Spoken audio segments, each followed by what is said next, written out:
Hello, everyone. Religious Fanboy here again, and today we are discussing the Christian lessons and themes in Kino's Journey, Episode 2, titled Kino's Journey, the Beautiful World, titled Episode 2, titled The Colosseum.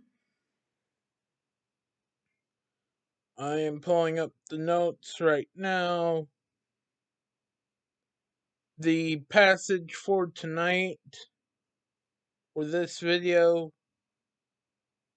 is Proverbs chapter 26, verse 27, which says,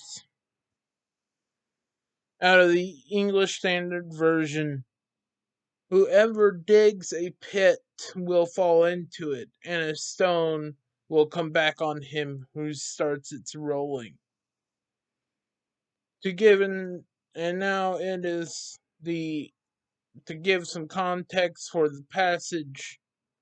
This is from the book of Proverbs, which is within the poetic style genre of books of the Bible known as the words of wisdom or the wisdom writings or the writings, thought to be this is written thought to be written by Solomon, and the original audience with the perception of it being written by Solomon would have been written to the Israelites and to the especially to the court of Hezekiah. Hezekiah is the son of Solomon and would be the first king, would be the king of Israel that would cause it to separate for the second time in between the northern and southern halves. Northern being Israel, southern half being Judah. Um, but I'm gonna get back on topic by giving a synopsis of the episode. The episode begins with Kino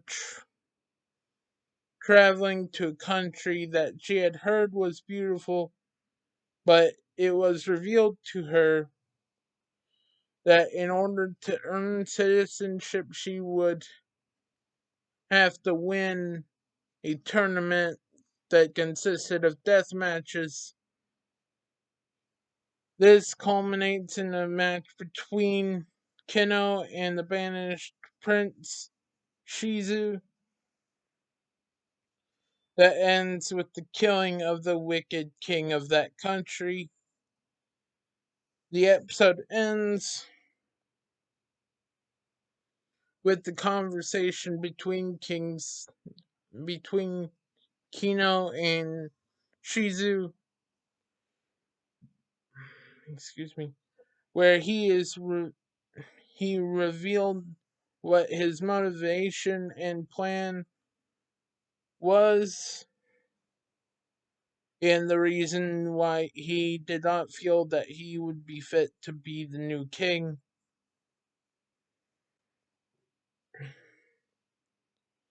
As and that is followed by the last scene, which is a conversation between Hermes and Kino, where they discuss their motivations and they realize that the couple that they had heard about from the guards, the wife that had survived her experience, had actually been the one to send Kino, presumably to shut rid of, down the current situation at Colosseum, which she in that country, which she does, or at least we can hope that out of after the heinous actions that had taken place and are alluded to being taking place, that it will the system that they were victims of will no longer be in place. Um, so now I'm gonna get to our talking points for this week. Our first talking point is prioritizing self interest prevents you from seeing the way the consequences affect those around you. Um, we see this with the guards, how they're not even desensitized or numb anymore to the converse to the situation in the country. They actually said to Kino that they like having the false percept they like the lies of omission about the nature of their country and how to achieve citizenship because they enjoy the shock and terrified looks on the people's faces that come. Um, and we also see this in the king's actions. Like he approved laws such as this death game after killing his father. That we only hear that he was a strict but kind man. Um, as and the wicked king even uh, made a law for slavery to be allowed in that country. And seeing how like the king felt he was justified in rebelling due to his views of his strict upbringing, and also that his heinous actions up until the end of this episode where he is shot and the one like the in the most graphic scenes in this episode that would recommend like at least the scene um where Shizu goes to sees the king's corpse. I would recommend skipping over that because if you're watching the uncut version, that is pretty graphic and there's quite a bit of blood. Um, but besides that, I recommend this episode. I like the message that like the lessons and themes that are paralleled in the Christian lessons and themes that are paralleled in it. I feel that they are important. Um, but we can see through the fate of the wicked king that, and this leads to my second talking point, is that pride can, if unchecked, blind us from seeing the destruction we have created. The king, until probably his to his death, the wicked king didn't realize his probably didn't feel the need to question the ethics of his choice because his pride and his self-centeredness, we would like at best, had blinded him from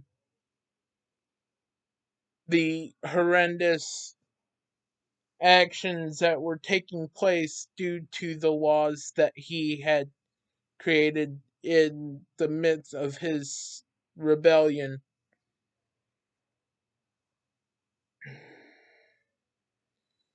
And we also see how the crowd during the fights was chanting for the people to kill each other. And we see how this has changed in how the drawing change in personality when Kino issues her decree, when she takes advantage of the rules of the death tournament, where um, you can create any law that you want there, which is for the way they would determine the new king is by all of the citizens in that country fighting to the death, and the winner being the new king, the country. Um, and we see how their once cheers and enabling of these death matches soon changed to fear and panic. I'm not condoning, and I don't think the episode appears to condone that situation,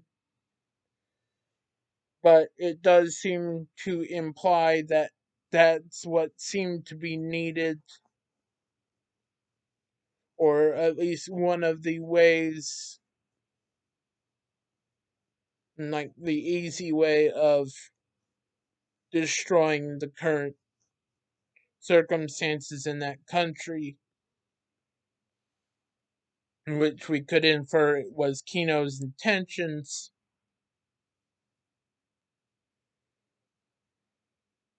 Um, and with the third talking point, um, it the third talking point is, with great power comes great responsibility, and those who neglect their responsibilities are unworthy to wield that power. Uh, like the Wicked King, like his self centeredness disqualifies him, because we perceive that the death games, the and allowing for other heinous laws such as slavery to be a thing in their country, and like the way of like the price for running away from the death games being death unless you concede and someone accepts your conceding in the death game, like in a death match. Um, how much the Wicked King was unfit to rule, and also Shizu references this in the reason he gives at the end for why he felt unworthy to be king, was that even though he did not kill his father, he did go to that country with the intention and plan to win the tournament and kill his father. And he says in towards the end of this episode that he does not feel that someone worthy, like will someone that is willing to kill their own father, is unfit to become a king. And um so that is the end of the lesson portion, but the talking point, and the talking points, which leads us to our discussion questions, and then I will conclude this video.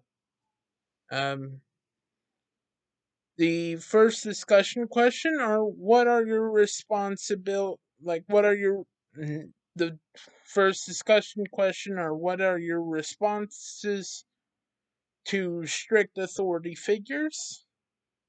Um, and the second question is, what are some ways that the sins we commit affect the people around us and ourselves? And with that being said, may God be with you, and I will see you next time. Bye.